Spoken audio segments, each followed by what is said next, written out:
ভাই আপনি সিরিয়ালে ছিলেন না, এখানে কেন ঢুকতেছেন? সবাই বলতেছে আপনি সিরিয়ালে ছিলেন না, তো কেন ঢুকতেছেন? ভাই আপনারা কোনো এটা ব্যবস্থা নেবেন না? আপনি তেল নিতে পারবেন না। আপনি কোথা থেকে এসেছেন? সবাই বলতেছে আপনি সিরিয়ালে ছিলেন না, তাহলে কেন এখানে এসেছেন? না না, সবাই বলতে উনি সিরিয়ালে ছিল, সিরিয়ালে ছিল। বের হয়ে যান ভাই প্লিজ, বের হয়ে যান ভাইয়া, বের হয়ে যান, বের হয়ে যান।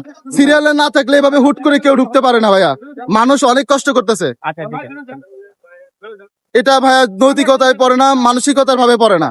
আপনি কষ্ট করে সিরিয়াল মেনটেন করে আসেন প্লিজ, সিরিয়াল মেনটেন করে আসেন প্লিজ। আপনাকে পুরো বাংলাদেশের মানুষ দেখবে, আপনি এতগুলো মানুষ আছে সিরিয়ালে, তারা কষ্ট করতেছে, আপনি এখানে দাঁড়িয়ে এটা করতে পারেন প্লিজ? আপনি চলে যান প্লিজ, আমি না হলে তেল পুরোপুরি বন্ধ করে দেওয়ার ব্যবস্থা করবো।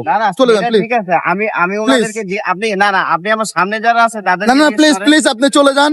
আপনার তেল দিতে যাবে না, কারণ আপনার হচ্ছে যে আপনি না না না প্লিজ প্লিজ, আপনি চলে যান। না না না, শুনেন, আপনি সিরিয়াল মেনটেন করে আসেন, আপনি তেল পাবেন।